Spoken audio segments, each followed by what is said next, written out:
Hello, everyone. Welcome back to our YouTube channel. It is Ella here, and this is Humanitarians of Africa series. If you have been following us from season one, I'm sure you must have enjoyed all the episodes so far, sharing stories of different nonprofit founders from Africa, doing work in Africa, all are Africans, and the experience has been amazing. Today, I have another founder all the way from where do I say you're from this time? Right. She's an Based in the African. US. Yeah, she's an Mhm. African and a humanitarian who has the heart for doing so much work for the people in Africa. Thank you so much, Faith, for being here with me today. It's so amazing to have you here. Thank you so much. Thank you so much, Ella. I'm so happy to be here today. I really was excited when you reached out to me, and I'm looking forward to having this dialogue. Thank you. Okay, so Faith, you're based off in the US, but you have the heart for Africa. So can we meet you? Who is Faith? What does she do? I think I should be calling you Nurse Faith instead. That would so guys, she is a nurse, Nurse Faith. So Nurse Faith, do you mind telling us who you are, what you do, and anything you think we should know about? Absolutely. So, my name is Faith Adele. I am a friend, I am an advocate, a mother, a leader, and I'm really passionate about healthcare access, healthcare equity, and inspiring the next generation. So, as you mentioned, I am based in the United States, but I'm a Nigerian in the diaspora. So, yeah, I'm Nigerian American. At the same time, I'm a founder of the UVOL Foundation, and UVOL stands for United Vessels of Love Foundation. And we're an international nonprofit based here in the United States. We operate globally, and really our mission is to help meet any unmet needs in healthcare for underserved societies. And we do that through medical outreach, health education, water, sanitation, and other healthcare sustainability initiatives. So, Wonderful, wonderful. So sustainable health, access to healthcare, and anything, everything that has to do with health. So what exactly launched you into this path of wanting to provide access or helping to provide access to healthcare for people all over the globe? What's the story behind it? yeah, that's an excellent question. For me, I was really fortunate enough to grow up in a family that really modeled, I would say, giving, service, volunteering. So I grew up with that around me. And from a young age, I got to be a part of volunteering. And I Mm, realized that I really enjoyed it. What I loved most about it was the connectivity with others, and then learning the power of service. And what I mean by that is just it has power to bring like walls down, connect others, unity, mm, mm. heal the people you're serving, and then even heal me too as the person providing service. So that was the beginning of it. When I became a nurse, I found more of my advocacy voice, I guess because of my role, and got more passionate into especially healthcare volunteering. Mm. And I was involved with some other nonprofits, and I traveled to Nigeria and do healthcare missions. And then I began to really look around, like really understand what was going on around me. And I saw that there was areas to really improve the quality of mission work and delivery. And I also had a desire to serve as representation, like inspiring Mm. other women, other people of color, other Nigerians to lead in the nonprofit space. So that's how I got started. Wonderful. That's a wonderful story. I can totally connect with when you say out of a need to want to serve. Serving people personally for me has brought a lot of opportunities my way. And service is something a lot of us, even as Nigerians, we need to learn. Yeah, It's something a lot of right. Nigerians need to learn. And that's really an amazing story. So, you mentioned having to go to Nigeria for medical missions and all of that. Now, having lived in the US, or you've been living there for a while, and Mm. it's like everything is now different. because it's a whole different scenario when you have lived Right. for a while and then you go back home. I lived when I was doing my master's, I stayed in Turkey for about 3 years.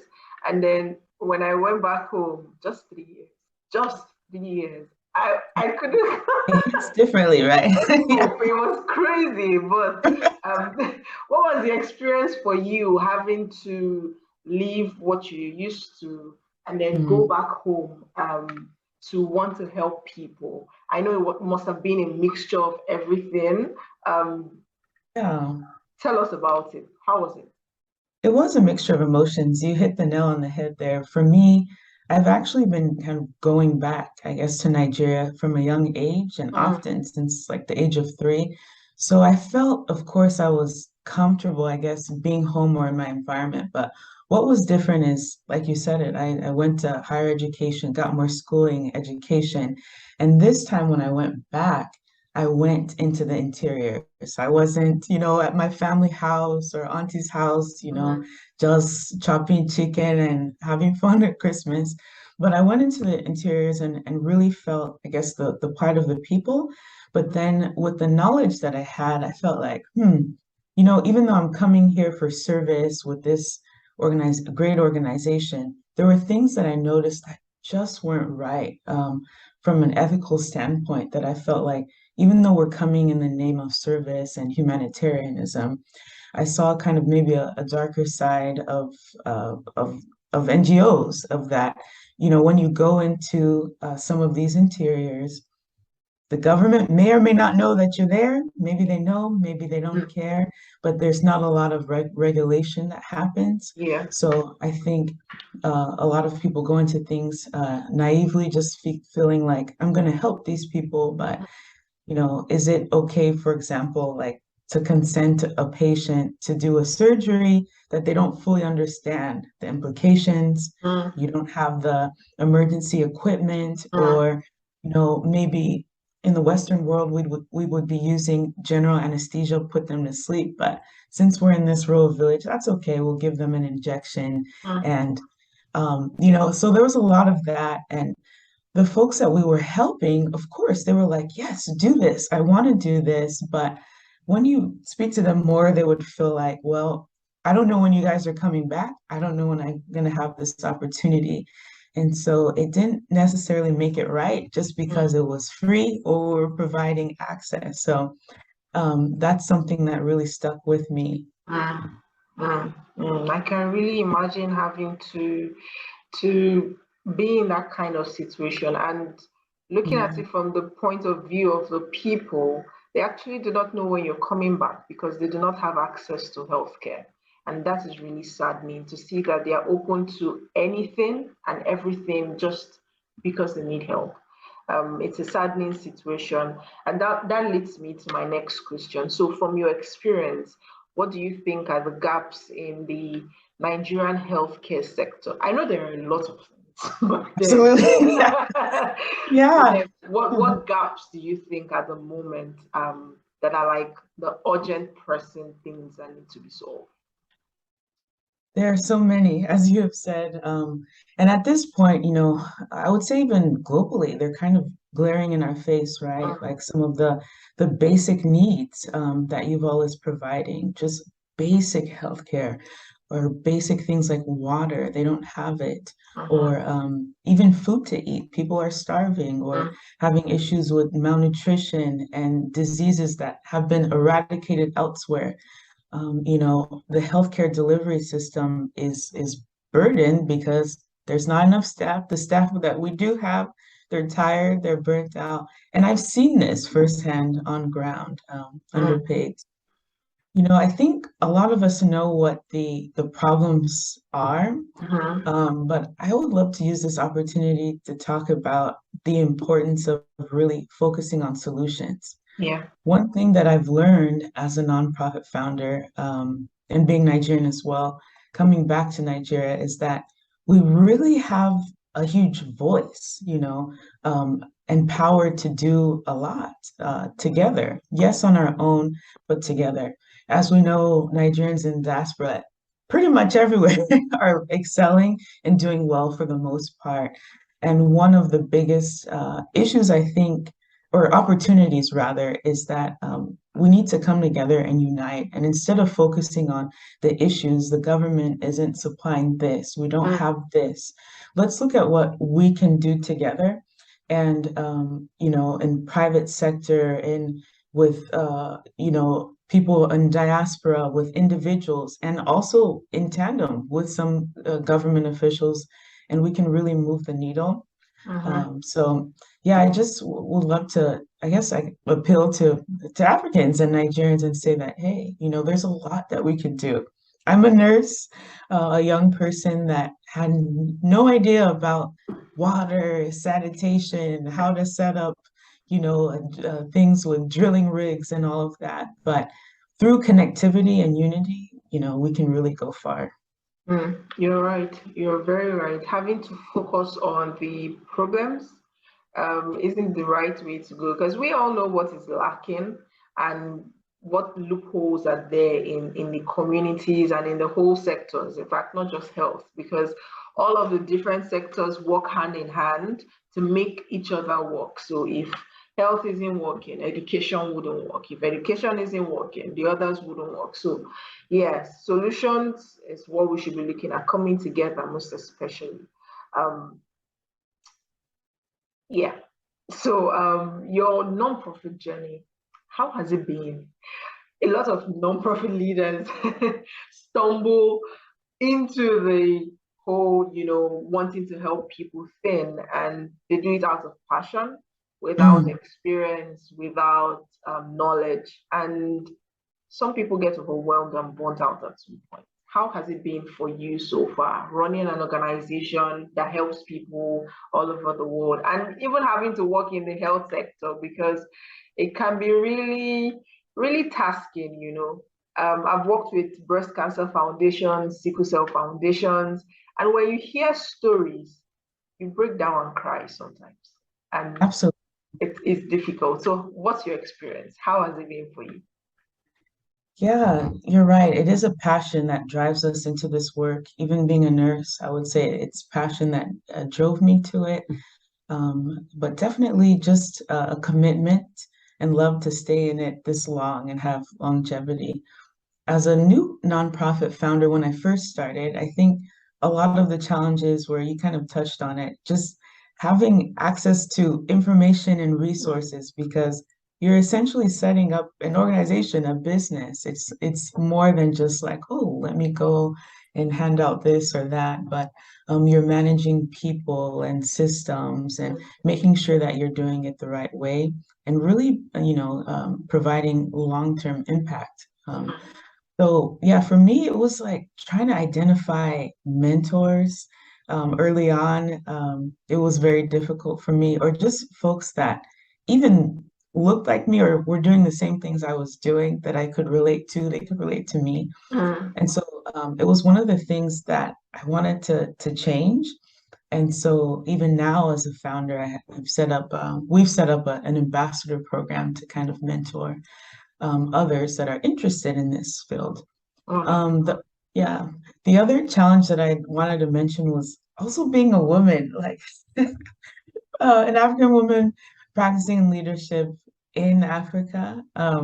I dealt with things like having to really establish like credibility for people to really know and be confident that I'm not doing this as a hobby or that I'm serious about it. mm. Some funny memories early on is just doing healthcare missions, like the first one that I did in Nigeria, and speaking to some of the cultural leaders and heads. They wouldn't address me; they would address like the male that was sitting next to me.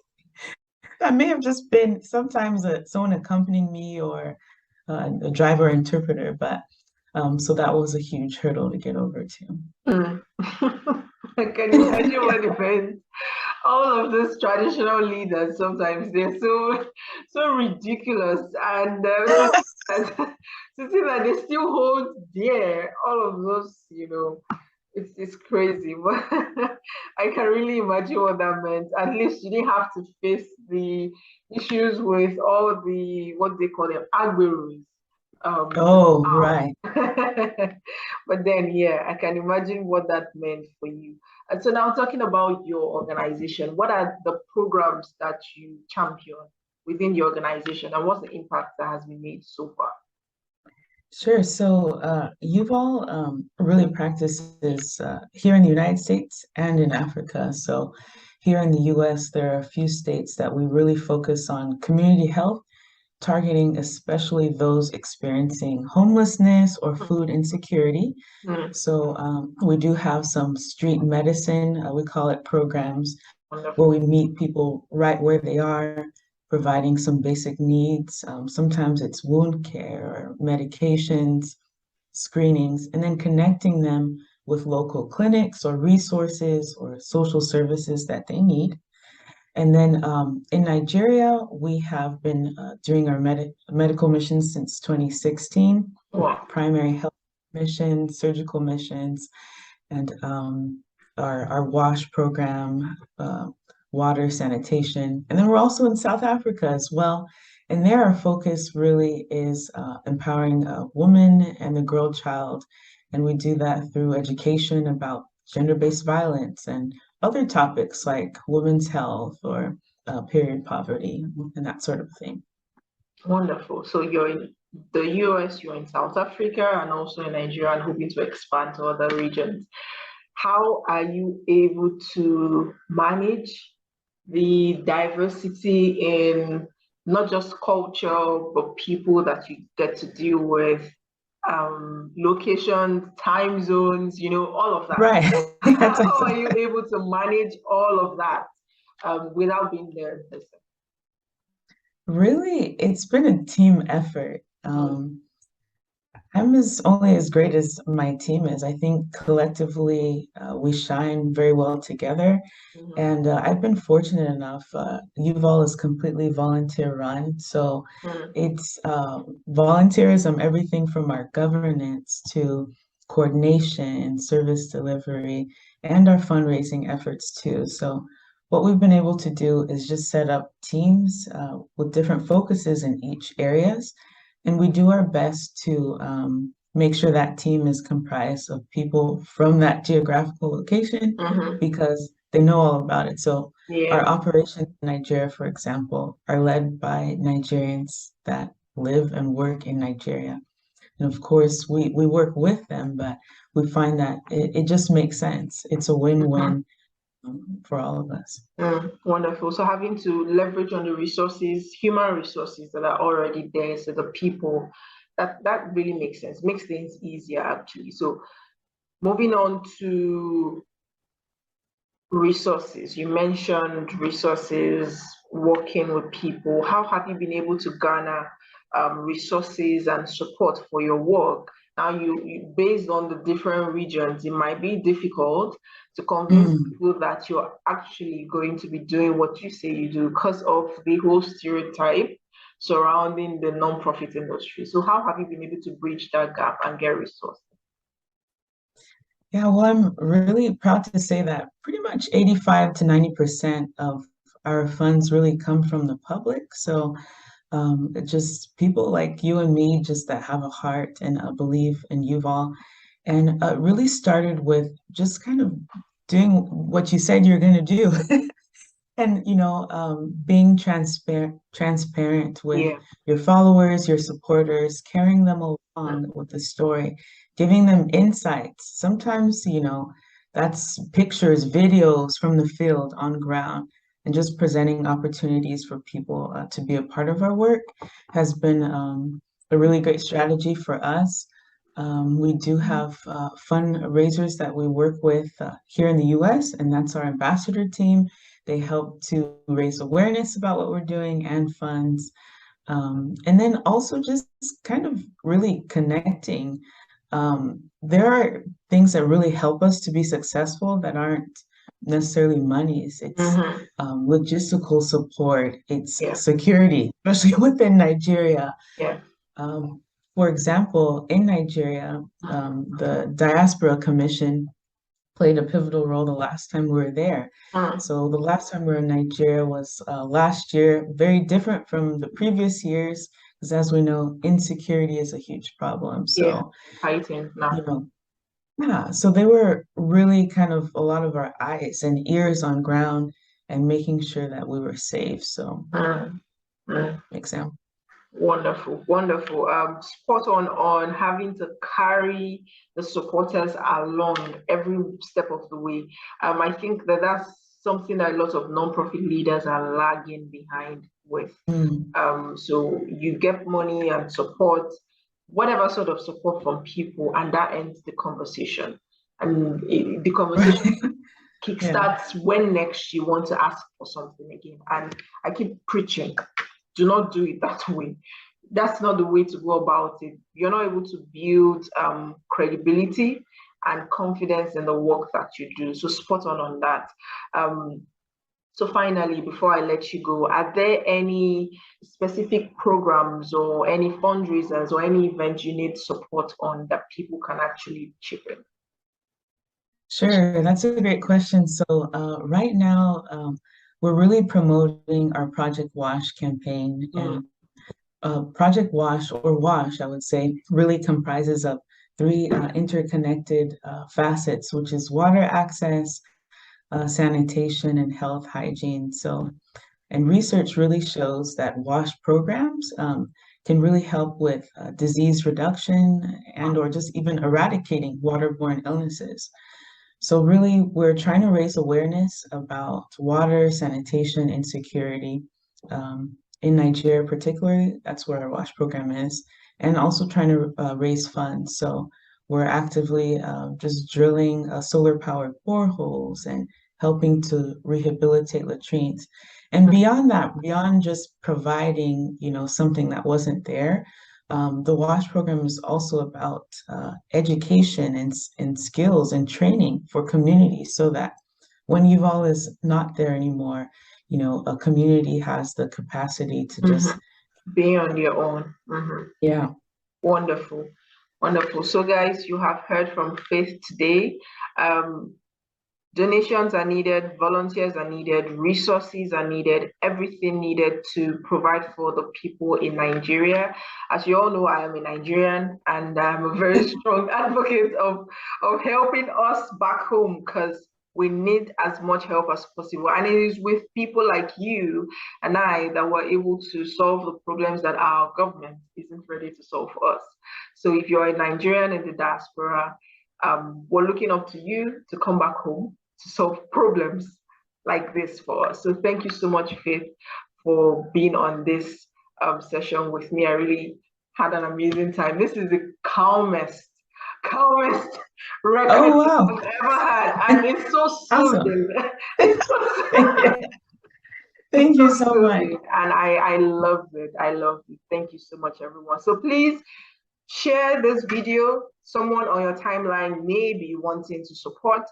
Put it on your WhatsApp, Instagram, Facebook, everywhere. Share it because someone might be interested in doing something with Yuval Foundation. All right, from us, thank you and see you in the next episode. Awesome. Thank you.